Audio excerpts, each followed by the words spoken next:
Hello and welcome to Making Tech Better, Made Tech's fortnightly podcast bringing you content from all over the world on how to improve your software delivery. My name is Clare Sudbery, my pronouns are she and her, and I am a lead engineer at Made Tech.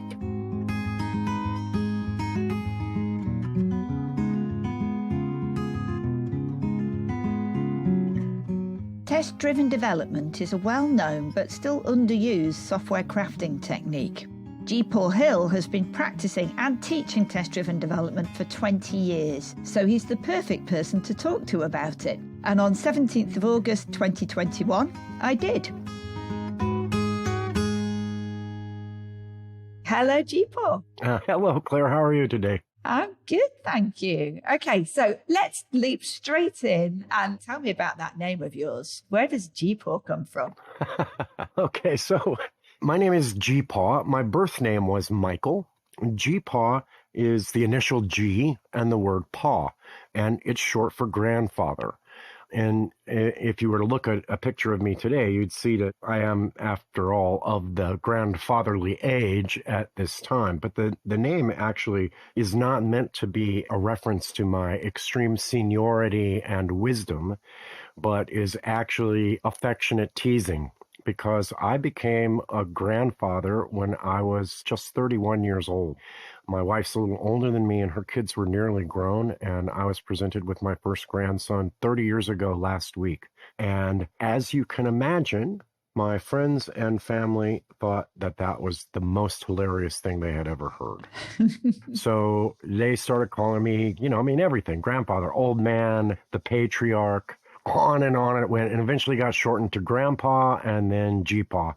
And so Geepaw is actually what many of my friends and family have been calling me for a very long time. And nowadays, most of the people who know me in the business call me Geepaw. Mm-hmm. So that's the backstory on that weird name. Brilliant. I love it. What would you say your job is? What is my job? Yeah. Well, the best job I've ever had is being a grandfather. But the second best job I've ever had is the one I have now, which is I'm a geek. And for the last 20 years or so, I have sort of split my time between being a programmer of various sorts and a teacher, but then eventually what I now call software development coach. And what I do is I travel around and I hang with various teams. And what I do is work on helping them become more like who or how they wish they were. So I call that coaching. Mm-hmm. And that's what I am. I'm a coach. Fantastic. And what we're going to be talking about today is test-driven development, which people often shorten to TDD, which is one particular aspect of how you might be helping people to do software development. But before we get to talking about all that, I'm going to ask you a question that I ask everybody, which is, who in this industry are you inspired by? Wow. That would be a very long list, because I pull inspiration from all sorts of places. But if I'm going to limit myself to two. Okay.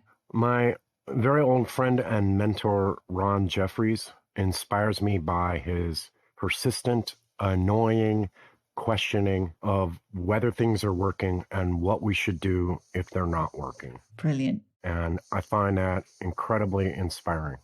And someone who's less well known, perhaps, to our audience is Nyari Samashanga. And Nyari runs an organization called We Think Code in South Africa. And it is an organization that seeks to take basically the very poor, disadvantaged population of South Africa and train them up to be geeks. And over the last few years, I have known Nyari, and I work with We Think Code sometimes as a curriculum consultant. And she consistently gives me hope that I can do better, that it's okay to mess up and it's okay to adjust and realize you're headed the wrong direction and change directions, and that it's more than just okay. It is, in fact, our personal responsibility to do that. Fantastic. Okay. So we're going to be talking about test-driven development, and there may well be people in our audience who don't even know what it is or aren't entirely sure. So what is test-driven development? Test-driven development is an attitude, an approach. It's a style of software development. It's not an add-on that we paste on to the old school. It's not an aftermarket. It's actually reaches deep inside how you approach software development to begin with. The basic idea is this. I assemble large collections of objects or of functions in order to create a shipping application. And the first prima facie evidence that I'm creating the application correctly is if every one of those pieces does exactly what I want it to do. Test-driven development is an approach that says, well, rather than make those pieces and then test them, what if you tested them? Of course, the tests fail because the pieces aren't there or they don't work yet. And then step by step, add a test, change the code to make all the tests pass. Add a test, change the code to make all the tests pass. That's the sort of fundamental approach. A lot of people try to algorithmize that. They say red, green, refactor. That's good. That's fine. That's a very, very loose skeleton. What we actually do is we try to make pieces by confirming absolutely that every piece does exactly what we wanted it to do. Yeah. So the test always comes first. First the test and then the code to make the test pass. Yes, except when I screw up, which I do. Oh, okay. What happens when you screw up? So this is such a common event that we have a name for it, overcoding, which is when you solve more problem than you have test for. Okay. And it's perfectly natural. It happens to everybody. I've been doing this for 20 years. It happens to me all the time. I look at that and I'm like, I didn't have a test for that. And I wrote some code for it anyway. So when I see that code, I immediately go back and backfill the test I should have written. And often what happens is, oh my God, there's 7 more tests I've forgotten to write too. And you just take your lumps and go back and make it right. Yeah. So why use test-driven development? What's it for? Not to put too fine a point on it, but I'm in this for the money. And I mean, I do derive tremendous joy from writing software, but a lot of that joy derives from whether or not I am shipping more value faster. This is one of what I call 5 underplayed premises in test-driven development.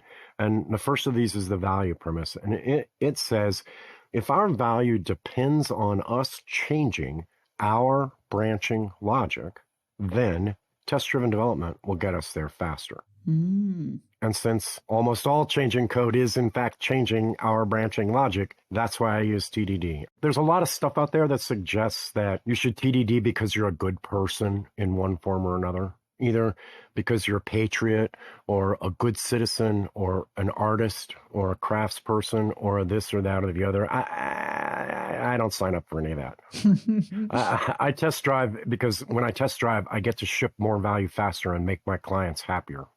So that's an interesting one, because I know a lot of people think that TDD is slower, not faster. So why is it faster? And do you understand why some people think that it's slower? Can you kind of make the argument to convince them that actually it's the other way around? So in one sentence, right, the objection is if I write 100 lines of code today, in order to test drive, I'm going to need at least that many lines of code. So now I'm going to write 200 lines of code, and you're asking me to write it in a day. Have you completely lost your mind? We call this the lump of coding fallacy. Okay. And what it is it's not looking closely enough at what you do during the day when you are, quote, coding. Really, we do 3 things. We do the design and typing in of the code. We do studying of code that already exists. And we do what we call GAC testing. GAC meaning geek at keyboard. When we run the application and we try it and see if it works. We do those 3 things. And the thing is, they're intermingled during the day. We flip back and forth between them in a split second of notice. That's why it seems like what we're doing is coding. But the coding part of that is actually about between 10 and 15% of that time. That coding part's going to double under TDD. Oh, horror. One thinks, oh my God, they're just wanting me to do more work. This isn't going to go faster. The other 2 activities, however, first of all, the studying is cut in about half. Test-driven development creates for us a kind of executable documentation for our code. So we spend dramatically less time having to study, But then we have all of this GAC activity, the manual testing, the bouncing of the server, the refreshing of the browser. We spend all of this time on these GAC activities, not to mention the debugging, and it's hugely expensive. And yet, for most programmers, probably half of their time is spent in that activity. And when I adopt TDD, I cut that down to a tenth of the amount that it was before I used TDD. So yeah, the lump of coding fallacy says, well, it's all one thing. Nah, it's not all one thing. It's a bunch of different things intermingled through the day. It is true that test-driven development increases one of those things. The benefit we get is that it dramatically reduces the amount of time we spend on the other parts of those things. Brilliant.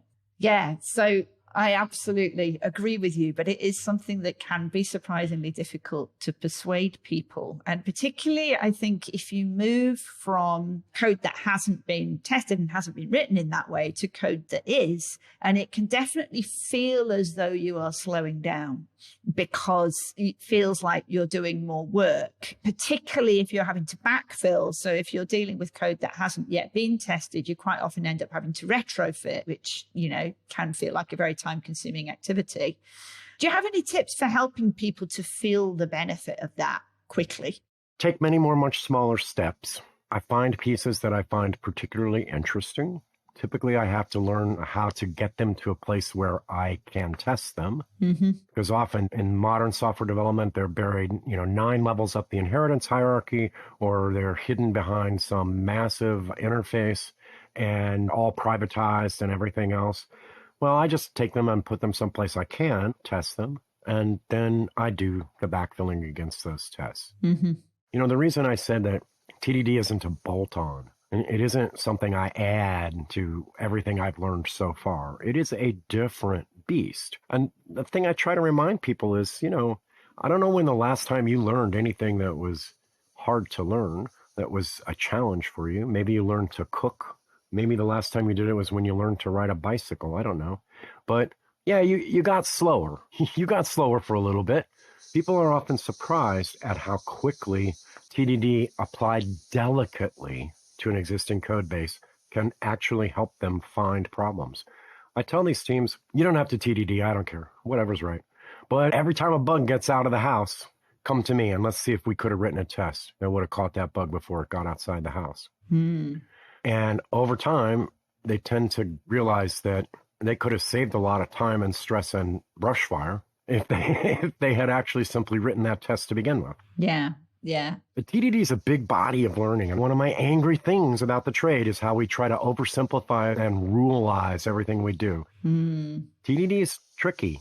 It takes judgment. There's a lot of nuance, a lot of judgment calls you have to make. And you're not going to learn that in a 3-day class or a 3-week class or a 3-month of experience. Yeah. I would say that to get to approximately my current level of TDD took me about 5 years.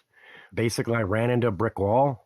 I said, to hell with this. This is killing me. I'm not shipping anything because I'm trying this thing. But then over time, I realized, there would have been a way to do that. I just didn't think of it at the time. Yeah. And you get stronger and stronger, and you get to a place where it's just not daunting for you. Yeah, I was thinking about how for some people, one of the reasons that TDD can feel difficult is if they haven't yet learned all of the many skills that go into being able to write a good test suite. So, for instance, if your classes aren't well designed, then you will find yourself using a lot of mocking. Your tests end up having this giant setup. So for the benefit of the less technical users, if you have a lot of bits of code that depend on a lot of other bits of code, you don't want to be calling every single bit of code. So you create something like a mock or a fake that just creates a pretend version of the bits that you don't care about. But if you end up with a lot of these mocks and fakes, that makes the test harder to write, harder to read, harder to maintain.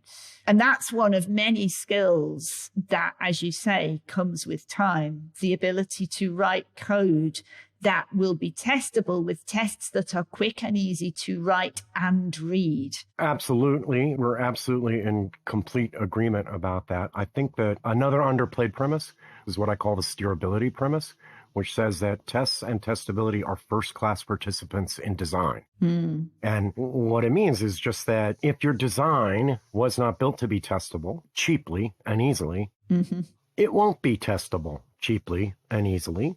And cheap tests pay off. They pay off well. Very expensive tests don't pay off very well. Yeah. The answer, change the design so that I can get cheap tests, is one that's very hard for people to understand. If you're not a coder, if you think about the parts of your car and imagine that I had to test all the parts of my car. There's an electronic ignition system in my car that has 40 inputs. How am I ever going to test it unless I hook it up to a live car is a real question. And the answer is the same answer that they use in the trade, which they actually have a fixture in which they set that module with a bunch of knobs and switches and various things that they can use to control those 40 inputs to set up specific situations and probe that the electronic ignition actually fires at the right rate at the right time. Yeah. I have heard people argue that that is one of the reasons that they don't like TDD, that there are lots of parts of modern code design practice that are there really to facilitate testing rather than to facilitate efficient code. And therefore, they say that they find that TDD impacts the design of your code negatively because then it can make your code harder to understand and more unwieldy because it's been built purely for the sake of tests. What would you say to that? Yeah, really? Because I don't believe that. I simply don't believe it. I've never seen it. I've never seen a testable design that was less easy to understand than a non-testable design. So first of all, kind of right out the bat and right out of the box, I'm just going to say, yeah, I don't believe that. But let's say it were true. Am I getting anything else from those tests that's worthwhile? If I am, then I've got a cost-benefit analysis I have to do. And if I'm not, then to hell with it. Well, in point of fact, I can demonstrate that cost-benefit analysis to you pretty easily. The first time I keep you from shipping something that brings down the entire mid-Atlantic power grid. The first time I prevent you from having to wake up at 3 o'clock in the morning because your beeper went off. You're going to see that actually that investment was a pretty sound investment. Yeah. One of the really simple things that I noticed that you've already touched on is that when I'm testing every tiny bit of my code and when I'm writing those tests in advance, then I can very quickly think, okay, this is how I'm going to know whether this works or not. And this is how I'm going to check if it is working. And I can check every tiny little bit of logic. And I don't have to wait until everything's been put together. When I'm doing test-driven development, I can find out straight away. Does that logic do what I think it was going to do? Yes, it does. Tick. Right. In milliseconds, I can discover the answer to that question. Absolutely. And although it is commonplace to believe that most software problems are some sort of incredibly obscure, multi-threaded rocket science, most of them are dumb little mistakes. Places where you thought you told the computer to do X, but you actually, what the computer heard was to do Y. And very often, they are one-liner fails. Everything else in the code base works except that one line. It's too bad we didn't have a test around that one line. Experts suggest, and this is old data, but as of like 2005 or so, they were suggesting that a third of all shipping errors are off by one error. You meant to count to 2, but you actually counted to 3 or you counted to 1. TDD never lets an off by one error get away from you. Yeah, that's really nice. Okay, so let's say I'm thinking I would like to learn how to do TDD. Let's say maybe you don't even have a job as a software engineer yet or barely. How can you start to learn how to do test-driven development? So the sort of stock answer will get you through chapter 0, which is, go find some of these kata videos and do the kata and actually walk through some cases that were prepared precisely to get you to learn some of these things. But that doesn't get you very far. And if you took what you learned from that kata and tried to take it into your code base, you would create a nightmare. I've seen that. What's next? Well, there are people out there. There are people like Liz Keogh. There are people like Emily Bache. There are Joe Rainsberger, James Grinning, Jim Shore, all of these people have long, extended conversations in their material about serious real-world programming using test-driven development. And so, there's a constellation of stars out there, and that's your next step. Go find somebody who's going to be a North Star for you to help you orient and just get sucked into it. You'd be amazed at what hardcore professionals will throw out casually as if everybody already knew that. Mm-hmm. And you'll be like, oh my God, that never occurred to me. So that's sort of the next level. And then if you want to get serious with an organization and changing your team and stuff like that, to be honest with you, you should do something that very few organizations do, which is go find a mentor and pay them to come mentor you. Yeah. Yeah. I'm sorry that the state of our trade is such that is a forbidden thing, but that is the next step. Yeah. And I think that gets close to what I was thinking recently when somebody asked me this same question, and I was suggesting that they look at videos and do, pretty much the things that you've described. And then I realized that there was one missing piece from all of that advice, which is do it with somebody else. Do some pairing. So yes, watching a video is great, but inevitably you'll have questions, and there will be things that if you'd have been there, you might have done slightly different, which wouldn't necessarily even have been wrong. If you have somebody there with you who's experienced, and that can also allow for the fact that it's not black and white and there aren't always right answers and wrong answers. When you've got somebody live there with you that you can have conversations with as you go while you do it, that makes an enormous difference. It does. It's a game changer. And then there's even a leveling sort of beyond that, which is if that person is expressly there for that purpose and skilled, knowing the 10 different ways you can say a thing, the 10 different ways you can draw the picture of it, as well as the 10 different ways you could actually make it work, and is actually more invested in you learning than in you hitting your deadline. Those people are gold. Yeah. Without those people, I certainly would not have come to this place in the industry. It's like I say, it's too bad that it's still regarded as an unusual thing to actually go out of your way and find a mentor to help you learn this extremely difficult thing. Yeah.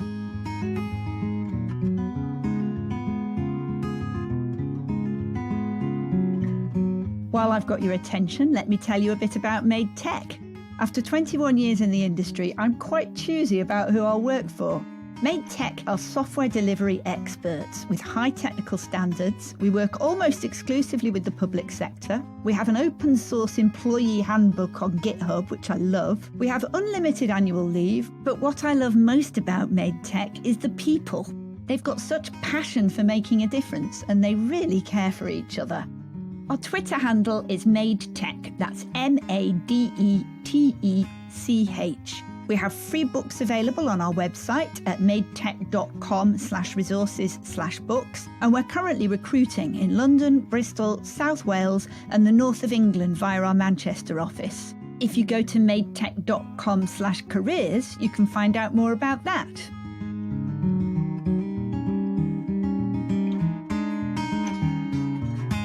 Quick reminder that before the break, we were talking about how one of the best ways to learn test-driven development is by pairing with someone else. So what problems do you encounter when trying to encourage or persuade people to adopt test-driven development? Well, nowadays, the biggest problem I have is actually simply that I'm going to get in trouble, aren't I? I don't know. What are you going to say? They don't know how to program. So it's hardly surprising that they don't know how to TDD. In the 40 years I've been in the trade, since 1980, two incredible revolutions have happened that have increased the demand beyond anything anybody has ever conceived of as occurring in a 40-year period. Revolution number one is the price of physical computing from 1980 to 2000 dropped so low. You got a computer on your watch. You got a dozen computers inside your computer. You got computers in your light switch, computers on your TV, computers everywhere. The cost of physical computing has dropped so low during that stretch. And it gets even worse because from 2000 to 2020, the cost of distributing software has also gone. It has skydived. And the two things have created a marketplace that is in such incredibly desperate need for people to program that it brings them in, it gives them a 3-day orientation, typically making them watch some stupid videos that have nothing to do with the day job. Mm-hmm. And then it shows them where the pointy end of the compiler is and sends them over the wall to fight the Bosch. You know, that doesn't work. Yeah. That's the first thing. And the second thing, man, that same demand has created a marketplace of crap. Yeah. People who can, you know, print 4-color brochures and give you rules and have great PowerPoint and sweet talk people who actually don't understand software at all. And it's the demand that has pulled in these people. And I'm not saying they're all hucksters. A lot of them are just incompetent. But it's like, you know, in general, the pedagogical aspect of the software trade makes P.T. Barnum look like a man of upright integrity. Okay. Interesting. Told you I was going to get in trouble. For me, I think one of the things is that there's just always this rush to meet deadlines. This idea that the quicker you do things, the more effective you'll be, the more money you'll make. And it's very hard for people to acknowledge that actually you will go faster if you go slower. You'll go better if you go slower. You will have fewer bugs, and that makes it worth it. It's hard for the people holding the purse strings to acknowledge that. And it's hard for the people whose job it is to do the work to find the confidence to say, you know what, we will do this better if we move more slowly. The truth is that, you know, of course, geeks love to hate on managers, but look at the next 2 or 3 layers of manager above the floor. And what you're going to find is that they have been actually cared for and mentored and trained almost exactly as much as you have, which is to say, not at all. Yeah. And it's hardly surprising that they don't know how to help you. And they take the sort of simple speed math for granted. I mean, most of that reasoning is based on a model that what you do is lay bricks. But in fact, what we do when we write software is more like juggling bricks. And people who say that, of course, have to have a lot of weight and authority in order to actually convince anyone to accept that reality. Yeah. I mean, I happen to be one of those people, so I'm lucky in that respect. People say it's very hard when you're at the bottom of the organization. Let me tell you, it's very hard at the third level, too. It's hard up and down the game. The whole trade is suffused with a bunch of broken models and half-understood bad physical world metaphors. And, you know, it's inch by inch, step by step. That's all you can do. Yeah. Okay, so talking a little bit more about the actual practices of, you know, the nuts and bolts of how you do good TDD. And I know that one of the things that you like to do is push code frequently. Can you talk about why that is? What's the benefit of that? Yes, absolutely. I'm a trunk-based developer. I do not advocate using branches at all. I'm so glad to hear that, because I agree 100%, but I quite often have to have that argument. Yeah. I'm big on that. So, and I push to head, I pull from head, I test from head, I do everything from head. And one of the challenges that we see is that we try to take on steps that are too large. And when I say too large, if we're talking about programming, I'm talking about like 3 days. 3 days is too large.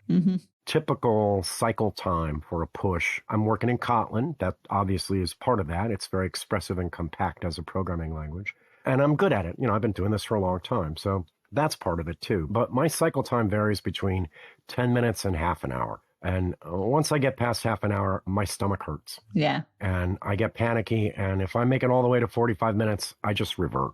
So that's the kind of cycle times that I'm talking about. Why do I do that?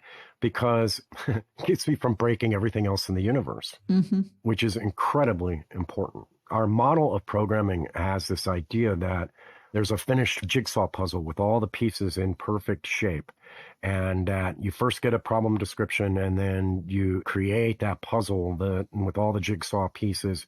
But that's not actually true. What is actually true is that most work in software development is not adding new pieces, but changing the pieces you've already got.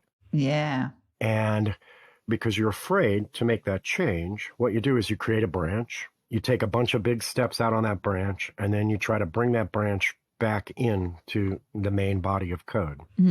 The reason that doesn't work is because although all of you out there are extremely lovely and attractive individuals, you're not that bright. This this problem is extraordinarily difficult. Yeah. And you cannot possibly hold it all in your head. When I use small steps like this, I create for myself interruptibility for when the dog starts barking or the spouse comes out or my colleague has a question or my boss calls a meeting. I create steerability because if I'm all green and you change the subject entirely to go in a completely different direction, I don't care. Yeah. I'm all green. We can go anywhere you want. Yeah. I give myself repeated, frequent doses of dopamine.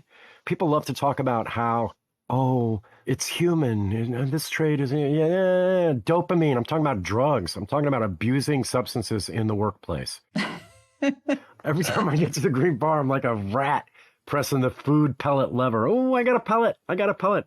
It's enormously motivating and energizing. And then the fourth thing that it gives you is grokability. The smaller my step, the less I have to think. And people, again, they want to talk about humans, but they don't want to actually look at the reality of human bodies and human biology.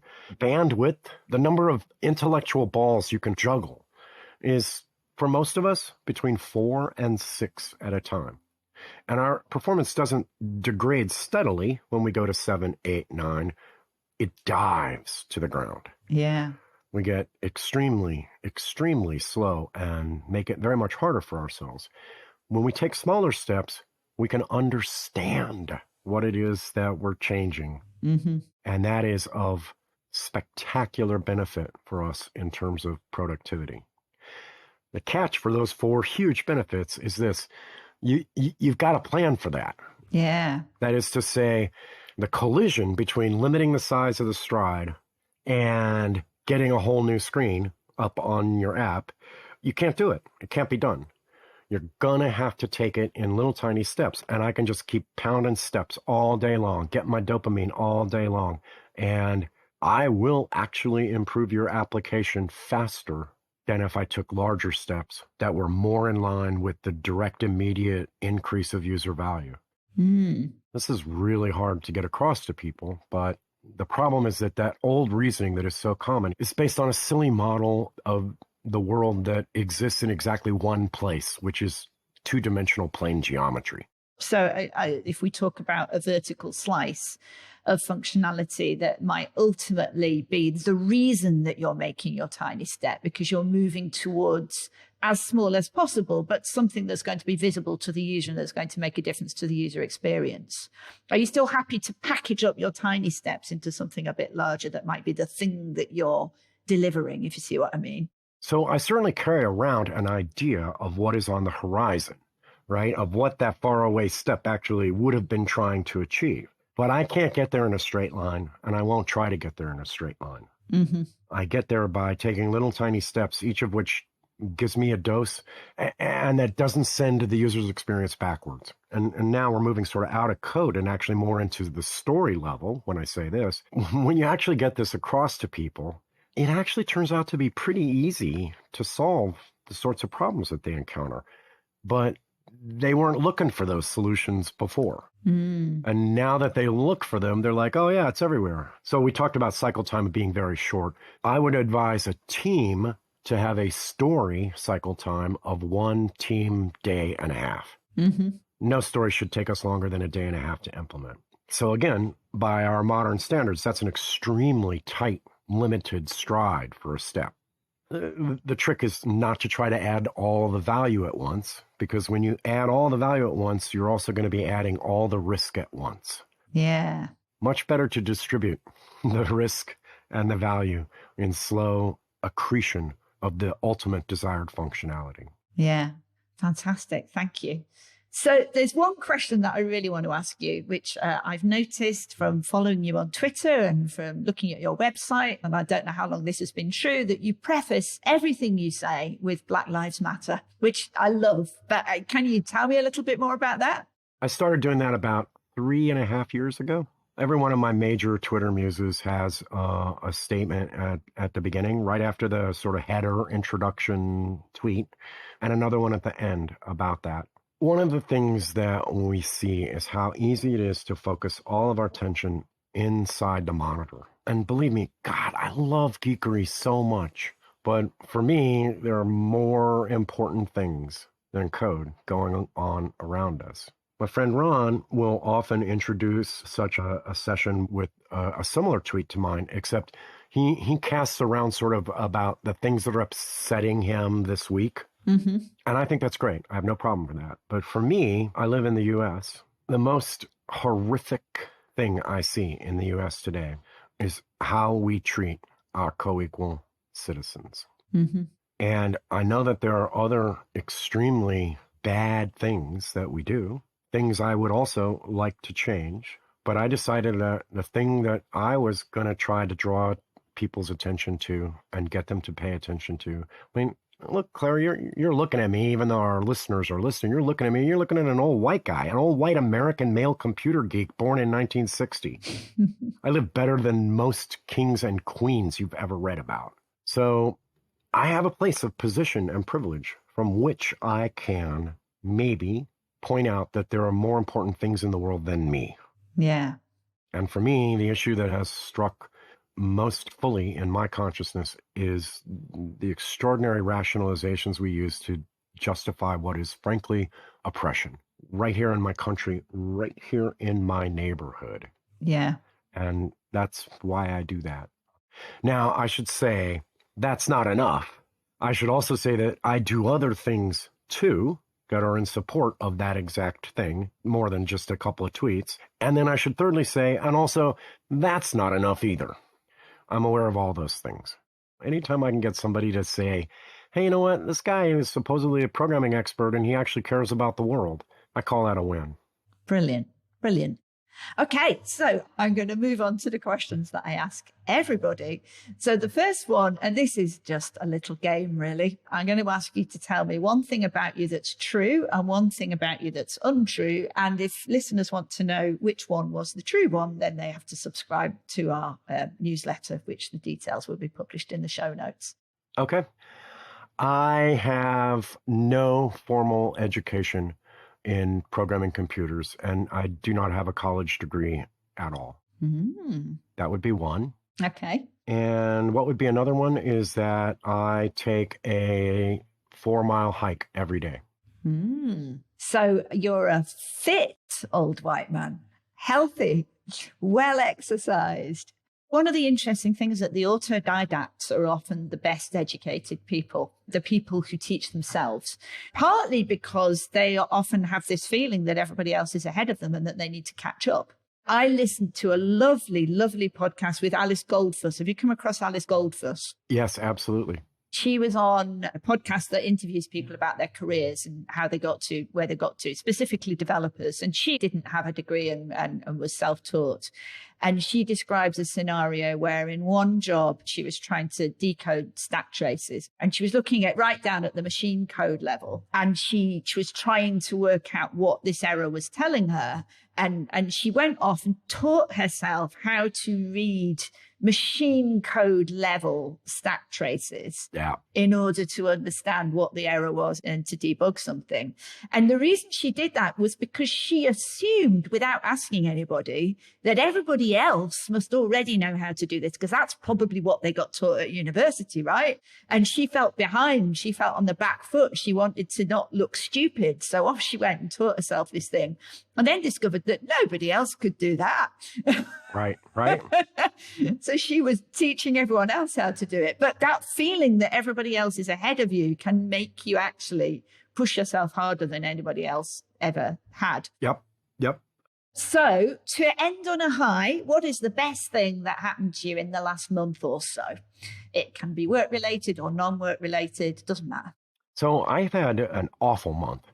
And just this morning, someone tweeted me, someone DM'd me to tell me that they had started a geek friendship thing. I wrote about this the other day about, one way to get really strong at programming is just to get a bunch of friends together who are all geeks and who are all actual friends once a week and hang out and talk. Mm-hmm. Show code, don't show code, debug, don't debug, show something you're really proud of, show something you're really disgusted by, whatever. Just, associate. And he was telling me that he had done so and that he was having an absolutely fantastic time with his group. And that he found it really motivating and exciting. And he said it was only because I told everybody to do that he decided to try it. And, I wrote him back. I was like, first of all, that's terrific. And, that just makes my day. Aww. That just really makes me, I'm so happy to hear that. Anytime I actually manage to touch somebody and get them to try a thing and they like it, that makes the whole game, worth the candle. Brilliant. Brilliant. Okay. So where can people find you? And do you have anything coming up that you'd like to plug? I don't have anything to promote right now. You can find me really two places. Geepawhill.org, GeePawhill.org is my blog. And it has tons and tons, I think right now about 300 blogs about topics as varied as test-driven development and refactoring and how do I slice stories and what I call the subject of harvesting the value of change, which has really everything to do with code, but also everything to do with process and everything to do with changing the world and all of that stuff. And most of those blogs were written live action, improvised on Twitter, where I am, again, Geepaw Hill, and I tweet virtually every day. I talk about lots and lots of things that don't have anything to do with our trade in any simple, direct way. I talk about music. I talk about art. I talk about politics. It is not safe for work. And I also do what are, in effect, the blog and podcasts that you'll find at geepawhill.org. And you can always reach out to me at either location. I love hearing from people. And I guess that's it. I guess I've run out of steam then. That's how you get me.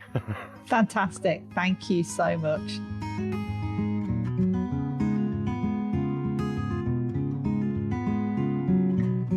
As always, to help you digest what you've just heard, I'm going to attempt to summarize it. Test-driven development is about writing tests and then writing the code that's needed to make those tests pass. It allows you to ship more value faster. It's important to understand that coding isn't just about writing code, it's also about designing code, reading code, and testing code. And TDD increases the amount of code written, but dramatically reduces the amount of time reading code and the amount of time manually testing code. Applied to an existing code base, it helps you to find problems. And in general, it allows you to catch bugs before they get out into the world. It forces you to build code that can be tested cheaply and easily. But TDD isn't simple. It took Geepaw about 5 years to reach his current level of proficiency. If you want to learn TDD, you can learn by watching videos, by reading about real-world problems solved by TDD, by practicing with katas, but most of all by pairing with an experienced practitioner. TDD is more effective when you push code frequently, ideally every 10 to 30 minutes. Trunk-based development allows you to work in small chunks and merge frequently. Larger chunks and less frequent merges increase risk. Finally, Black Lives Matter. Don't focus all of your attention inside the monitor. Okay, that's not all. Stick around for extra content.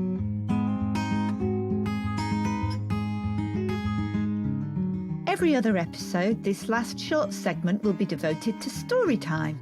Storytelling is useful for teaching, for unlocking empathy, and for creating a sense of shared connection and trust in your teams. I love telling stories to both children and adults. I'm actually a lapsed member of the UK Society for Storytelling. So the plan is that I'm going to be using stories to illustrate various points about effective software development. This story is about a sneaky, two-faced coward. It might be a conspiracy. It's probably a miscarriage of justice. The victim was an unfortunate boy called Robin Gray. I was 12 years old and Robin Gray was a boy at my school. I had a massive crush on him. And he lived on the same street as my friend Kirsty, so I was really excited to get invited to her house for a sleepover. But the most exciting thing of all was that Robin Gray posted a love letter through Kirsty's door. For me. I was so happy. I started following him around. I started waiting for him outside his piano lessons. And then disaster struck. He told my friend Soraya to tell me to please leave him alone. I was devastated and furious. How could he lead me on like that, only to dash me cruelly on the rocks? I started carving Robin Gray as a sneaky two-faced coward into every desk I sat at. It was a big school. I didn't think he'd ever see it. And then I got hauled out of my maths lesson by an irate head of year. Why was I bullying poor Robin Gray? It was impossible for me to explain. So where was the miscarriage of justice? Well, at least a decade later, I told this story to some friends. They asked me about the letter, which wasn't signed. It was just a piece of paper headed "For Clare" with a big heart in the middle. And Kirsty insisted it was from Robin.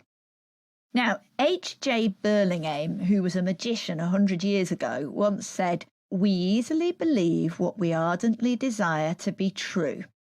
My friends worked it out instantly. It wasn't from Robin. It was a joke played on me by Kirsty. So, what can we learn from this? Well, first of all, don't believe everything you're told. Also, never assume that people are impervious to insult, no matter how much you believe they've harmed you. And insults shared in public will generally find their way back to the recipients, even if they're not present when you share them. And if you're out there, Robin Gray, I'm so sorry.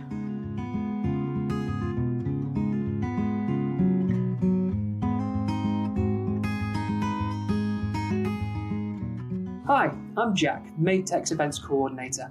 Now, working in the public sector means that at MadeTech we really care about making a difference. So, for this final Making Life Better segment, myself and my colleagues will be sharing small pieces of advice to make the world a better place. Today's advice comes from Chris Wilson, one of our client principals, who has some advice on how to be kinder to the planet. And that means, well, using your bike more. So, Chris, do you want to tell us a little bit more about that? Sure. So we used to be a two-car household. Having 3 children and a dog meant we were always dropping off at nursery or school, after school clubs. Since lockdown, one of our cars had just sat on the drive, gathering dust and some of that horrible green algae that attacks your car if it's parked for too long without a good clean. So we've made the decision now to just have one car. On occasion, though, we needed to be in 2 different locations at the same time. This is where my bicycles come in handy. So I bought a trailer for the children to sit on and be able to be towed by my bike. So it comes in handy to use sometimes for nursery, school drop-offs. However, my 4-year-old since outgrown the trailer, so the dog goes in there with my youngest if he needs to. And I bought this thing called a trail gator, which is like a metal pole that connects a small bike to my bike. So I can now tow my 4-year-old along also on his bike. So not only have we reduced our carbon footprint, it's also doubled up as being good for my health and well-being, being able to get out on the bike. But towing somebody else means you have to make that little bit more effort up hills. How do the little ones find it being on the back of the bike? They love it, actually. Sometimes my youngest falls asleep in the trailer, which makes for interesting viewing for anybody walking past us with his head slumped to the trailer. He's fine, I swear. Exactly. All right, well, lovely stuff. Well, thank you very much, Chris, for taking the time. No problem. Thank you.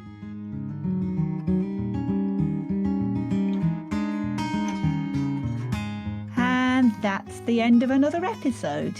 If you're enjoying the podcast, please do leave us ratings and reviews because it pushes us up the directories and makes it easier for other people to find us. Speaking of which, thank you to CJ Wilson, who particularly recommends the podcast for people working in the public sector.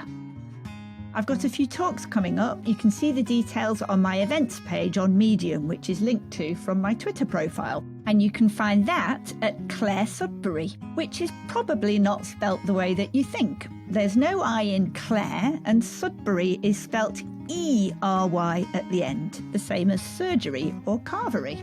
You can find MadeTech on Twitter at MadeTech, and do come and say hello. We're very interested to hear your feedback and any suggestions you have for any content for future episodes, or just to come and have a chat. Thank you to Rose, our editor, Gina Cady, our virtual assistant, Viv Andrews, our transcriber, Richard Murray for the music, there's a link in the description, and to the rest of our internal MadeTech team, Kyle Chapman, Jack Harrison, Carson Robb, and Laura Plaga. Also in the description is a link for subscribing to our newsletter. We publish new episodes every fortnight on Tuesday mornings. Thank you for listening, and goodbye.